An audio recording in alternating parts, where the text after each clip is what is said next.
이번 시간에는 자기관리를 방해하는 주 원인은 상처와 스트레스라는 제목으로 말씀을 전합니다. 사람은 내면 세계가 건강해야 됩니다. 우리는 실체보다는 상징을 더 숭배하는 사회에 살고 있습니다. 많은 사람들이 내적인 것보다 외적인 것에 더 이끌립니다. 그러나 우리는 외적인 것을 너무 좋아하면 안 됩니다. 그러면 뿌리 깊은 나무가 될 수 없습니다. 외적인 것은 재미를 주지만 내적인 것은 깊이를 줍니다. 내적인 것은 변화를 줍니다. 세상은 깊이보다 재미를 중시하지만 하나님은 재미보다 깊이를 중시합니다. 세상은 겉이 큰 것을 좋아하지만 하나님은 속이 큰 것을 좋아하십니다. 외적인 화려함이나 인기에 이끌려 발빠른 존재가 되기보다는 생명의 말씀과 성령으로 내면을 잘 가꾸고 내면을 잘 살펴서 어떤 바람에도 흔들리지 않는 뿌리 깊은 나무가 되기를 힘써야 됩니다. 우리가 성도답게 산다는 것은 내적인 삶을 중시하면서 산다는 것입니다. 사실 우리의 외적인 삶을 준비하는 것은 내적인 삶입니다. 그러므로 내면이 건강해야 됩니다. 삶에서 중요한 것은 우리에게 어떤 일이 일어나고 있는가 하는 것이 아니라 우리 안에 어떤 일이 일어나고 있는가 하는 것입니다. 그것이 바로 우리들에게 고독과 침묵의 시간이 필요한 이유입니다. 고독과 침묵의 시간은 우리의 내면 세계를 건강하게 만듭니다. 저는 항상 이렇게 강조합니다. 밖에서 일어나는 문제를 해결하려고 이리 뛰고 저리 뛰고 하지 말고 마음 안에 임재하시는 하나님께 기도하라고 합니다. 그러면 하나님께서 밖에서 일어나는 문제를 해결할 수 있는 내마, 지혜를 주십니다. 그 지혜대로 순종하면 해결이 되는 겁니다. 고독과 침묵은 잘 활용하면 우리에게 큰 이익이 됩니다. 그러므로 고독과 침묵을 잘 훈련해야 됩니다. 그러나 이 훈련은 어렵습니다. 왜냐하면 우리 사회는 고독이나 침묵과 정반대되는 방향으로 가기 때문입니다. 요즘 인기 있는 음악을 보세요. 고독과 침묵의 소리는 거의 들을 수 없습니다. 사람들이 고독과 침묵의 유익을 너무나 모르고 있고 그것들을 싫어합니다. 침묵이 들려주는 소리는 듣기 싫어하고 시끌벅적한 곳에 가야 만족감을 느끼는 분들이 많습니다. 그러나 우리가 보다 깊은 삶을 살아가려면 고독과 침묵의 세계로 들어갈 수 있어야 됩니다. 왜 우리에게 고독과 침묵이 필요합니까? 지금 세상은 우리 영혼에 도움이 되지 않은 여러 자극적이고 감정적인 소리로 우리를 유혹해서 혼란하게 만들기 때문입니다. 먼저 스트레스가 신체적 증상은 이렇습니다. 두통, 스트레스 내 근육이 긴장되거나 혈압이 증가하여 두통을 유발하는 것은 스트레스의 신체적 증상입니다. 근육 긴장입니다. 스트레스 내 근육이 긴장되어 어깨, 목 등등에서 통증이 발생할 수가 있습니다. 소화 문제, 스트레스 내 소화 과정에 문제가 발생하여 복부 통증, 가스, 속쓰림 등의 증상이 나타날 수 있습니다. 불면증, 스트레스는 수면에 영향을 미쳐 잠을 자는데 어려움을 겪을 수 있습니다. 피로감, 만성적인 스트레스로 인해 지속적인 피로감과 에너지 부족을 느낄 수 있습니다. 심장박동 증가, 스트레스로 인해 심장박동이 빨라질 수 있고 이는 심장건강에 부정적 영향을 줄 수 있습니다. 면역력사, 스트레스는 면역 시스템을 약화해서 감염과 질병에 노출될 가능성이 높을 수 있습니다. 피부 문제, 스트레스 내 피부의 여드름, 피부 발진 등의 문제가 발생할 수 있습니다. 체중 변화, 스트레스는 식욕을 변화시켜 과식 또는 식욕 부진을 유발하여 체중의 변화를 가져올 수 있습니다. 호흡곤란, 스트레스 인해 숨을 제대로 들이마실 수 없거나 숨을 헐떡이는 경우가 있을 수 있습니다.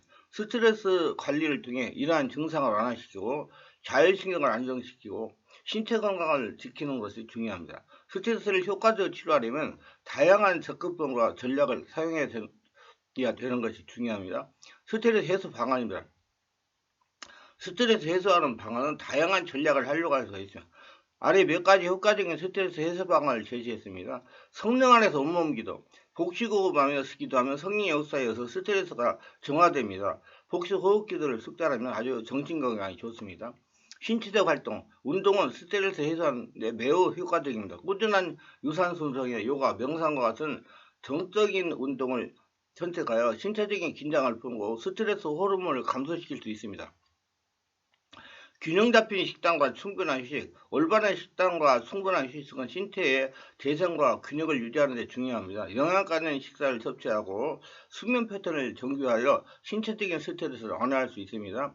심리적 지원, 가족, 친구, 동료와의 대화, 사회적인 연결, 상담, 심리치료 등을 통해 스트레스 안 오고 자원을 받을 수 있습니다. 스트레스 이해해주는 사람들과 소통 해결책을 찾는 데 도움이 될 수 있습니다. 시간관리, 효과적인 시간관리는 스트레스를 줄이는 데 도움이 됩니다. 우선순위를 정하고 계획을 세워 일상적인 업무를 효율적으로 처리할 수 있도록 합니다. 이렇게 하면 시간과 업무에 대한 불안과 스트레스를 줄일 수가 있습니다. 취미와 여가활동입니다. 취미활동이나 여가활동은 스트레스를 해소하고 긍정적인 경험을 제공하는 데 도움을 줍니다. 읽기, 그림 그리기, 음악 듣기, 전공과 크기 등 개인적으로 즐기는 활동을 찾아보시길 바랍니다. 숙면, 충분한 휴식과 규칙적인 수면은 신체와 정신의 회복에 도움을 줍니다. 잠이 부족하면 스트레스에 대한 저항력이 약해지고 증상이 더 악화될 수가 있습니다. 긍정적인 태도와 마인드풀니스, 긍정적인 태도를 위하고 마인드풀니스를 실천하는 것은 스트레스를 관리에 도움이 됩니다. 현재 순간에 집중하고 자신의 감정과 생각을 받아들이며 감사와 선의의 마음으로 생활하는 것이 중요합니다. 이러한 스트레스 해소 방법들을 각 개인의 선호와 상황에 따라 조정될 수 있습니다. 효과적인 방법을 찾기 위해서는 여러 방법들을 시도해 보시고 자신에게 가장 적합한 방법을 찾아가는 것이 중요합니다. 만약 스트레스가 지속되고 심각한 영향을 주는 경우 전문가의 도움을 받는 것도 고려해 보시기를 바랍니다. 건강을 위하면 매일 마음의 스트레스를 청산해야 되는 것입니다. 이 세상에 사는 동안 육신에도 여러 가지 질병이 다가오는 것처럼 사람의 마음에도 끊임없이 병이 다가옵니다. 마음의 병을 키워놓고 나면 마음의 죽음이 다가오는 것입니다. 이렇기 때문에 마음의 죽음이 다가오기 전에 마음의 병을 자꾸 청산하고 치료해 나가야 되는 것입니다. 마음이 평안해야 영혼, 육이 건강합니다. 나아가 생활 속에서도 문제도 떠나갑니다. 삶의 문제로 고생하고 있습니까? 마음을 말씀과 성령으로 치유해야 됩니다. 마음의 병은 무엇일까요?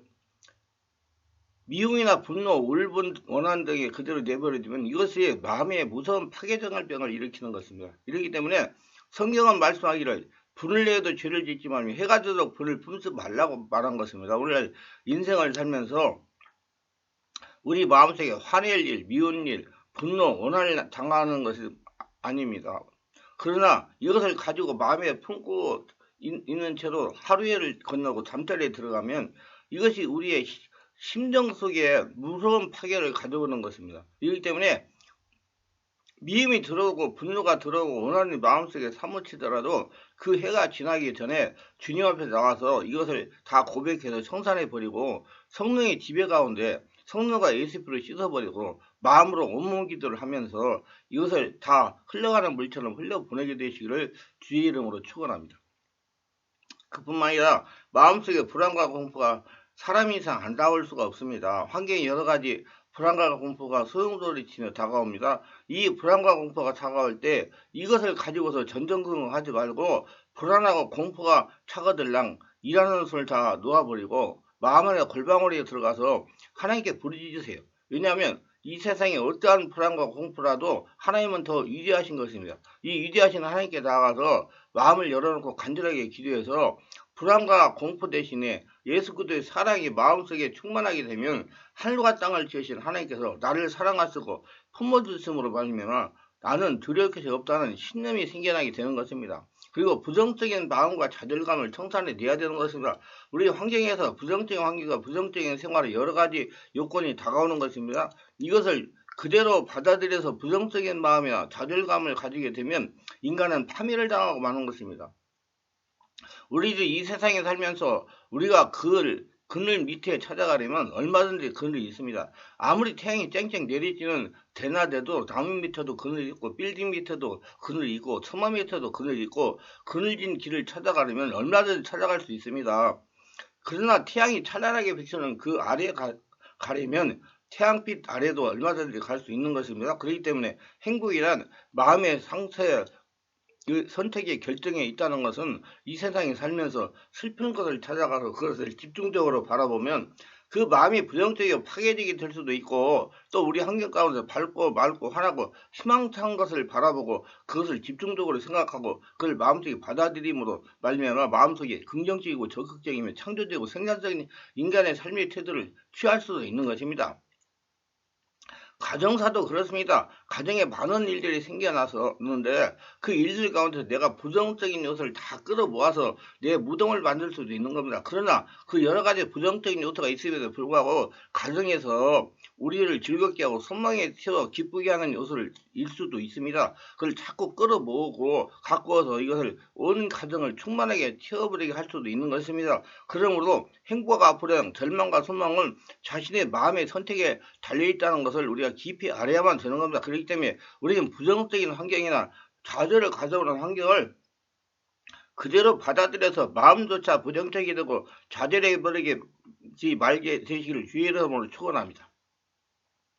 그리고 죄책감을 마음속에 가지고 있어서는 안 됩니다. 마음속에 실제로 죄를 짓고 죄책감이 생기면 곧장 성령 안에서 복수 호흡하며 기도하여 하나님께 회개하고 죄를 버리고 양심의 소리를 들어서 마음을 청결하고 깨끗하게 할 때 마음속에 행복이 다가오지 양심의 죄책을 가지고도 그대로 살 때 행복은 다가오지 않습니다. 또 거짓된 죄책도 있습니다. 사실은 죄가 아닌데도 죄스럽게 생각하는 그런 것조차도 예수의 피로 성령의 사로 씻어버리고 정하게 해서 마음을 밝고 환할 때 행복이 다가오는 것입니다. 또 건강도 다가오는 것입니다. 마음도 건강해지는 것입니다. 정신문제에 대해서 상세히 알고 싶은 분은 정신질환 불치병이 아닙니다. 책을 읽어보시기를 바랍니다. 말씀이 유익하셨다면 구독, 좋아요를 부탁합니다. 감사합니다.